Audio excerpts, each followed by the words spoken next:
Hello friend, how are you? I am Advocate Gaurav Kumar Gupta, MBA Finance and Chartered Accountant and PhD holder. My project Derivative Market and Future Trend Analysis. आज हम topic discuss कर रहे हैं joint stock company के trial balance के बारे में। आज आपको जिक्र कर रहे हैं कौन कौन से आइटम डेबिट साइड में जाएंगे ट्रायल बैलेंस में, कौन कौन से आइटम क्रेडिट साइड में जाएंगे ट्रायल बैलेंस में। सपोज डैट एक एग्जांपल सीए फाइनल स्टूडेंट्स के लिए बराबर ये एग्जांपल आते हैं। The new manufacturing limited has an authorise capital 5 lakhs divided into 2000 6% cumulative preference share of rupees 100 each and 3000 equity share of rupees 10 each. Prepare a profit and loss account for the year ended 31st March 1917, balance sheet on the date of prescribed from the Company Act 1956 with substituted notes. The trial balance 31st March 1970 was as follows. पहले जब हम joint stock company जब trial balance बनाती है तो पहले क्या लिखती है, सब्सक्राइब कैपिटल। जैसे 1006% cumulative preference share of ₹100 each, 20,000 equity share ₹10 each. तो ये जो कैपिटल जो होगा वो मेरा किस ट्रायल बैलेंस में किस साइड जाएगा, क्रेडिट साइड जाएगा। ये चीज़ हमेशा ध्यान में रखना है कि कौन आइटम किस साइड जाएगा। तो क्रेडिट साइड जाएगा, उसका 1 लाख रुपया जो है मेरा क्रेडिट साइड में जाएगा। 20,000 इक्विटी शेयर 10 ईच है तो 2 लाख रुपये जो होगा वो क्रेडिट साइड में जाएगा। कॉल्स इन एरियर जो मेरा बकाया है उसको हम क्या करेंगे, डेबिट साइड में ले जाएंगे। Forfeited share amount paid up. Forfeited share का मतलब होता है कि कंपनी जब शेयर जारी करती है तो पहला ऑथराइज शेयर जारी करती है, उसका सब्सक्राइब कैपिटल, उसका कॉल्ड अप कैपिटल, उसका first call and final call जारी करती है। तो फॉरफिटेड शेयर होता है जब शेयर्स का पेमेंट आप टाइम पे नहीं कर पाते हैं तो कंपनी शेयर को फॉरफिट कर लेती है, माने जब्त कर लेती है। यह कंपनी के लिए क्या है, प्रॉफिट हो गया, इसीलिए 3,000 रुपया ये इसका क्रेडिट साइड में चला गया। अब कैपिटल रिजर्व भी क्या है, कैपिटल रिजर्व भी एक प्रकार का मेरा लायबिलिटीज़ है। तो लायबिलिटी मेरा जब इंक्रीज कर गया तो क्या होगा, क्रेडिट साइड में जाएगा। तो 50,000 ये क्रेडिट साइड में चला गया। जनरल रिजर्व भी ये मेरा क्रेडिट साइड में है। प्रोविडेंट फंड, जो हम प्रोविडेंट फंड में जो पैसा है वो मेरे लिए क्या, भविष्य के लिए ये इनकम है, इसलिए इनकम जब इंक्रीज कर गया तो वो मेरा क्या हो गया, क्रेडिट साइड में जाएगा। Stock as day 1 April 1,005 debenture of ₹5 each. अब डिवेंचर होल्डर है तो डिवेंचर होल्डर को 5% जो इंटरेस्ट है वो स्टॉक पे कंपनी के लिए क्या है, जो इतना इंटरेस्ट खर्चा है, एक्सपेंस है, कंपनी लॉस में जाए प्रॉफिट में जाए, डिवेंचर होल्डर को पेमेंट करेगी, आउटसाइडर पार्टी को पेमेंट करेगी। तो 32,800 जो है ये ट्रांसफ़र हो जाएगा डेबिट साइड ट्रायल बैलेंस का। परचेज ऑफ रॉ मटेरियल, जब हम कोई रॉ मटेरियल खरीदते हैं जो मेरे लिए खर्चा है इसको हम डेबिट साइड में ले जाएंगे। अब सिंडिकेटर क्या है, विविध लेनदार, माने वो मेरा महाजन है, क्रेडिटर है, वो जब चाहेगा वो पैसा हमसे ले सकता है, हम उसका डेटर होगा, वो मेरा क्या होगा, क्रेडिटर होगा, वो कान पकड़ के हमसे पैसा ले लेगा। इसलिए यह सिंडिकेटर क्या है, ये लेनदार है, इसके पास पैसा आएगा, इसलिए इसका इनकम इंक्रीज करेगा, इसलिए इसको क्रेडिट साइड में क्रेडिटर को ले जाएंगे। प्रॉफिट एंड लॉस अकाउंट को यहाँ पर इनकम माना गया है। कभी कभी प्रॉफिट और लॉस अकाउंट एक्सपेंस के रूप में भी काम करते हैं और इनकम के रूप में भी काम करते हैं। जब आप मर्केंटाइल अकाउंटिंग सिस्टम से फाइनल के स्टूडेंट्स को बहुत ही मैंडेटरी है मर्केंटाइल अकाउंटिंग सिस्टम, जब तक वो समझ में नहीं आएगा आप कौन से आइटम किस जगह डेबिट क्रेडिट करेंगे, इस चीज़ की आपको पूर्णतः जानकारी होनी चाहिए। लोन एडवांस फॉर बैंक से जब हम लोन लेते हैं या एडवांस लेते हैं तो ये मेरे लिए क्या है, लायबिलिटीज़ है। जब चाहेंगे हम उसको बैंक हमसे एडवांस के रूप में लिया, अभी तत्काल तो मेरे लिए सेट्स है, बाद में ये मेरा क्या लायबिलिटीज़ है, लायबिलिटीज़ इंक्रीज़ कर गया इसलिए क्रेडिट साइड में डाल दिए। अदर लोन एंड एडवांस ये भी क्रेडिट साइड में जाएगा। फिक्स डिपॉजिट, हम बैंक में कोई भी रुपया डिपॉजिट करते हैं तो मेरा ट्रायल बैलेंस में क्या होगा, वो क्रेडिट साइड में जाएगा। गुडविल मेरा एक एसेट्स है, गुडविल को हम कहाँ ले जाएंगे, फिक्स डिपॉजिट हम किए तो वो क्रेडिट है। गुडविल मेरे लिए एसेट्स है, तो एसेट्स इंक्रीज है तो मेरा डेबिट साइड में जाएगा। लैंड भी डेबिट साइड में, बिल्डिंग भी डेबिट साइड में, प्लांट एंड मशीनरी भी डेबिट साइड में, फर्नीचर फिक्सचर डेबिट साइड में, ट्रायल बैलेंस के। अनक्लेम्ड डिविडेंड, ये भी अनक्लेम्ड डिविडेंड ये मेरा जाएगा क्रेडिट साइड में, ठीक है। इन्वेस्टमेंट कर रहे हैं, कोई भी चीज़ हम इन्वेस्टमेंट कर रहे हैं, इनकम फॉर इन्वेस्टमेंट कर रहे हैं, ये सब आइटम को आपको जानना पड़ेगा। बैड डेब्ट रिजर्व, बैड डेब्ट हो गया। बैड डेब्ट रिजर्व का मतलब होता है कि कोई शक्तिशाली व्यक्ति जिसको हम पैसा दे दिए, अब हम ये जान जाते हैं कि अब ये पैसा इससे हमारा रिकवरी नहीं हो पाएगा, जिस कारण से यह पैसा मेरा डूब जाएगा, तो उसको हम बैड डेब्ट रिजर्व मान लेते हैं। ये मेरा पैसा डूबा, इसको लॉस मान लेते हैं, इसलिए इसको हम डेबिट साइड में डाल देते हैं। माने आपको मूवमेंट को जानना है, एक एक चीज़ को जानना है कि ये ऐसा क्यों ऐसा रिएक्शन हो रहा है, उसके एक पॉइंट्स को जानना हो कि बैड डेब्ट होता क्या है, ये किस सिचुएशन में काम होता है, इस चीज़ को आपको जानना है। मैन्युफैक्चरिंग वेजेस, मजदूरी, मैन्युफैक्चरिंग कर रहे हैं उसमें मजदूरी लगा, ये भी मेरा खर्चा है, ये भी डेबिट साइड में जाएगा। सैलरी क्या है, सैलरी भी मेरा खर्चा है, किसी को हम वेतन दे रहे हैं तो मेरा फिक्स सैलरी है।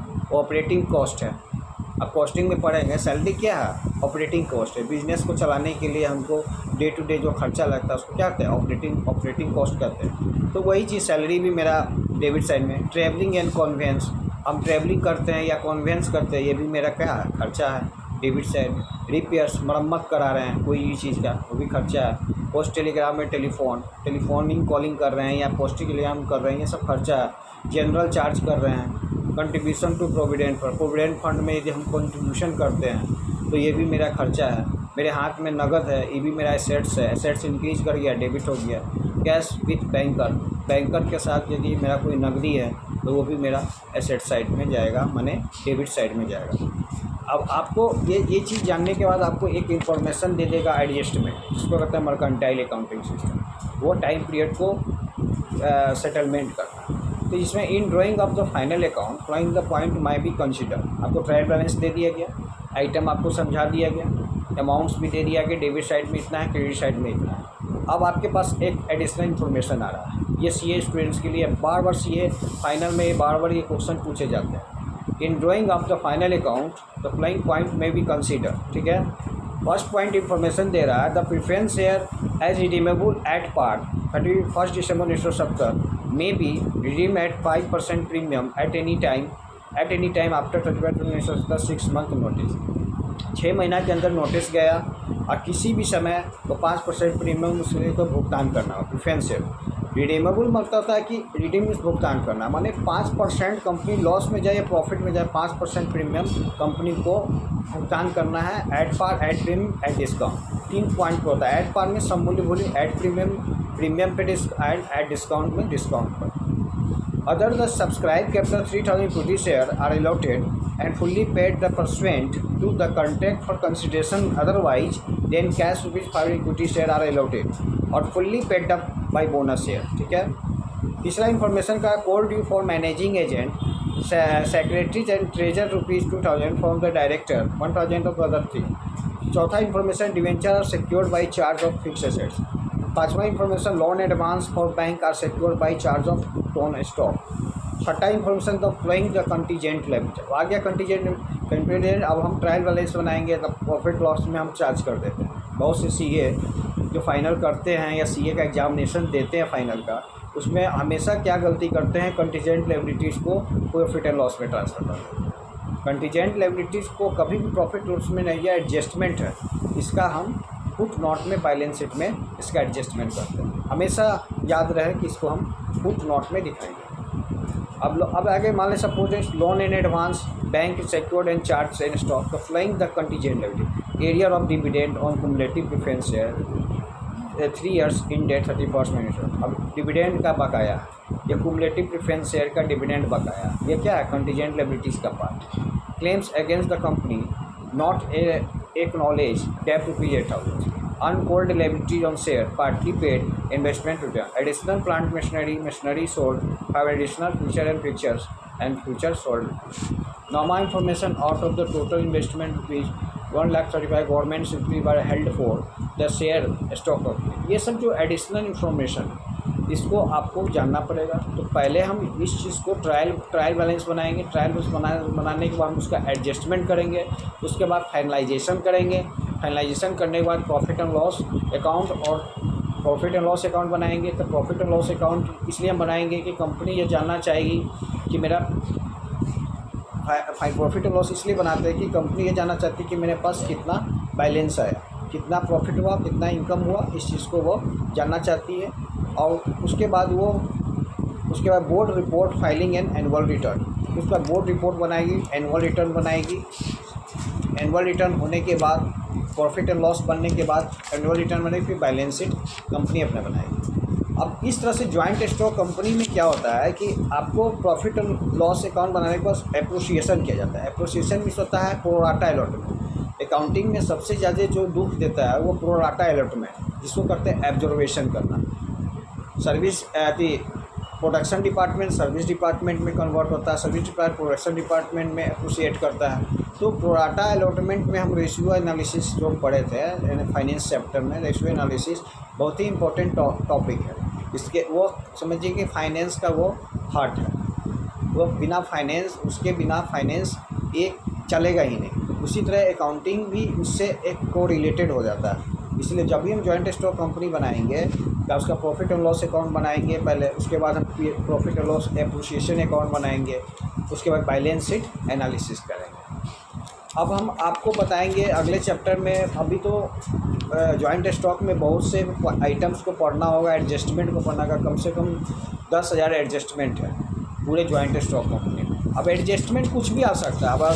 अब जैसे मान लें कि आपके पास आ गया provide depreciation of building 2% per annum, plant machinery 10% per annum and further अब कुमुलेटिव प्रेफरेंस शेयर आ गया, स्टॉक इन ट्रेड आ गया।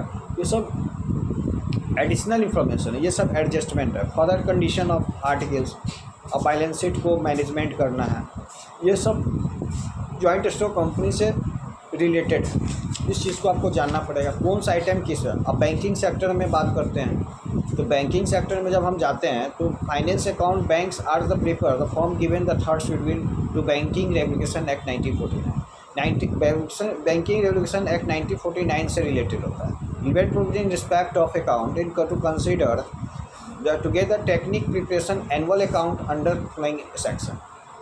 निम्नलिखित सेक्शन के अंदर एनुअल अकाउंट बनाया जाता है। पहला तो जनरल लीगल प्रोविजन होना चाहिए। दूसरा point day to day book keeping होना चाहिए। बुक कीपिंग हम आपको बताए थे, book keeping in art of recording business transaction in setup book. Book keeping पुष्पालन एक लिखने की प्रक्रिया है जो भी लेन देन होते हैं उसको एक अस्थायी रूप से लिखा जाता है। और अकाउंटिंग जो स्कैटर बुक कीपिंग क्या है, स्कैटर्ड है, छितराया हुआ, उसको हम अरेंज करते हैं, लेजर में पोस्टिंग करते हैं। इस चीज़ को आप हमेशा दिमाग में रखिएगा। तो जब हम बैंकिंग सेक्टर में आते हैं तो पहले हम जनरल लीगल प्रोविजंस को देखेंगे।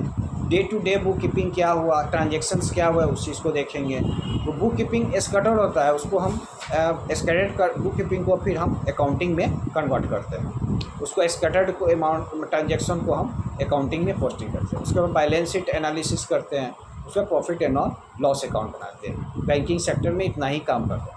जनरल लीगल प्रोविज़न को देखेंगे, लीगल प्रोविजंस होते क्या हैं बैंकिंग सेक्टर में। इसमें आपको प्लेस ऑफ बिजनेस के पॉइंट्स को बताएंगे। इन स्टेट वली क्या है, मोड ऑफ द स्टेट्स क्या होते हैं, नो प्लेस ऑफ बिजनेस क्या होता है, इस चीज़ को आपको जानना पड़ेगा। फिर आपको बैंकिंग सेक्टर में अकाउंट एंड बैलेंस शीट्स में देखना, ऑडिट के बारे में पढ़ना होगा कि बैंकिंग ऑडिट कैसे किया जाता है। Business of 14 existing banks have been transferred corresponding which are new banks. अब इसको भी देखना होगा। Every new bank shall be book closed, closure of account, disposal of profit.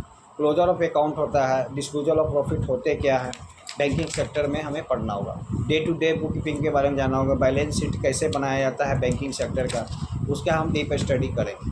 आपको बैंकिंग सेक्टर में एसेट्स हेड में क्या लिखते हैं और इंस्ट्रक्शन ऑफ और लायबिलिटीज हेड में क्या लिखते हैं, इसके बारे में जानना होगा।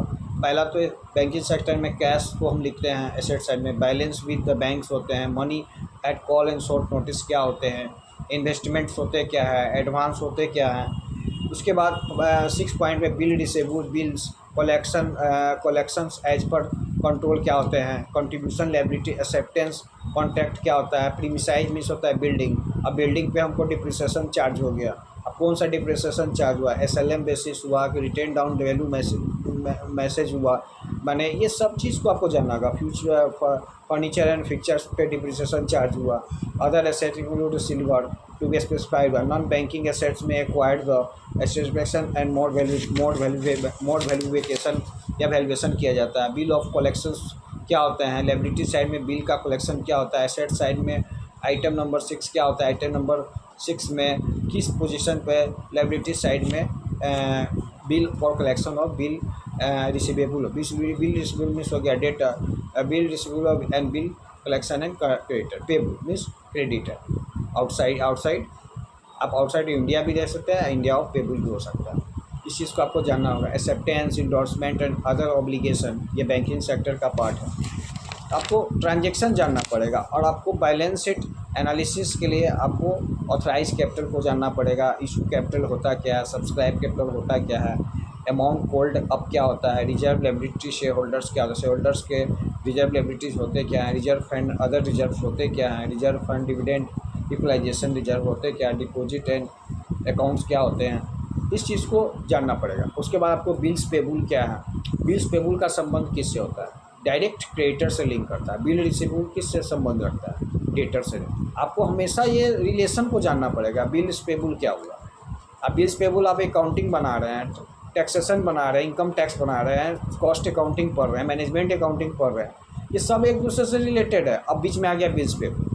अब आपको मालूम ही नहीं है बिल्स पेबल का मतलब होता क्या है, बिल्स पेबल कहाँ पर अकाउंटिंग एक्सपेंस। बिल्स पेबल हमारे लिए लायबिलिटीज़ होता है, वो हमेशा लायबिलिटी साइड में माना जाता है, क्योंकि बिल्स पेबल हमको भुगतान करना है, ये हमारे लिए क्रेडिटर है। अब बिल्स रिसीवेबल क्या है, मेरा डेटर है, जब चाहेंगे उसको डेटर को कान पकड़ कर हम पैसा ले वसूल लेंगे। तो यही चीज़ आपको जानना पड़ेगा, हर एक इवेंट्स को जानना पड़ेगा। जब तक आप इंफॉर्मेशन को नहीं जानेंगे आपसे अकाउंटिंग बनेगा ही नहीं, चाहे बैंकिंग सेक्टर का अकाउंटिंग हो, चाहे फाइनल अकाउंटिंग हो, चाहे मर्केंटाइल अकाउंटिंग सिस्टम हो, सब एक दूसरे से इंटरलिंक है। आप सीए कर रहे हैं, सीए फाइनल, आपको जर्नल एंट्री नहीं आ रहा है, अब जर्नल में तो जर्नल ही मेन बुनियाद है। अब जर्नल एंट्री आ नहीं रहा, जर्नल मेन आपका बेस है। इसीलिए सीए करने के लिए आपको एक एक पॉइंट को, जर्नल एंट्री हो, एडजस्टमेंट हो, एडिशनल इंफॉर्मेशन हो, कैश फ्लो हो, फंड फ्लो हो, मार्केटेबल सिक्योरिटी ऑर्गेनाइजेशन हो, कंपनी एक्ट 1956 से गवर्न हो, ऑडिट को आपको पूरा कमांड करना पड़ेगा, हर एक चैप्टर पे कमांड करने का। कॉस्टिंग पार्ट्स को भी जानना पड़ेगा, मैनेजमेंट अकाउंटिंग को भी जानना होगा। तो profit and loss account, appreciation, divided equalisation reserve, contingent liability में claim against the banking company not acknowledge a debt, उस money for which a banking company contingent liable, contingent liabilities को भी हम देखेंगे, बैलेंस शीट एनालिसिस करेंगे। ये सब banking sector का पार्ट है। जॉइंट स्टॉक बैंकिंग सेक्टर अगले वीडियो में हम आपको डिस्कस करेंगे और भी आइटम्स को बताएंगे कि कौन कौन से आइटम किस डेबिट में जाएगा, कौन सी आइटम क्रेडिट में जाएगा। कम से कम नहीं तो 40,000 इंफॉर्मेशन तो आपको जॉइंट स्टॉक कंपनी में और प्लस बैंकिंग सेक्टर में पढ़ना ही पड़ेगा। उसके बिना आप सीए फाइनल क्योंकि तो कल्पना कर ही नहीं कर पाइएगा, क्योंकि आपको एडजस्टमेंट नहीं आएगा, आप एग्जामिनेशन नहीं निकाल पाइएगा। क्योंकि एग्जामिनेशन सीए का जो होता है वो थोड़ा सा लेवल बहुत थोड़ा सा हाई होता है फाइनल का। उसमें आपको जब तक पूरे अकाउंटिंग पे कमांड नहीं होगा, पूरे एक दूसरे से लिंक है, बैंकिंग को जानना ही पड़ेगा, कंपनी एक्ट को जानना ही पड़ेगा, कंपनी एक्ट 1956 होता क्या है, डिपार्टमेंट अकाउंटिंग होता क्या है, जॉइंट वेंचर अकाउंटिंग होता क्या है, वेंचर कैपिटल होते क्या हैं। हर एक फाइनेंस एक दूसरे से इंटरलिंक है। और अकाउंटिंग तभी बनेगा जब आप पूरे सब्जेक्ट पे कमांड कीजिएगा। Auditing, accounting, income tax, costing एक दूसरे से इंटरलिंक है।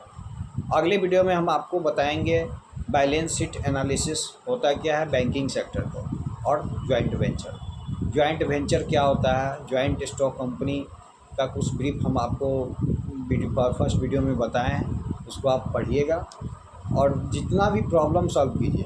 सबसे बढ़िया भी किताब अकाउंटिंग का है ऋषिकेश चक्रवर्ती। जब हम सीए फाइनल कर रहे थे तो हम ऋषिकेश चक्रवर्ती का बुक बहुत ही इम्पोर्टेंट है। अब तो बंद है कि क्या, लेकिन बहुत अच्छी बुक है ऋषिकेश चक्रवर्ती।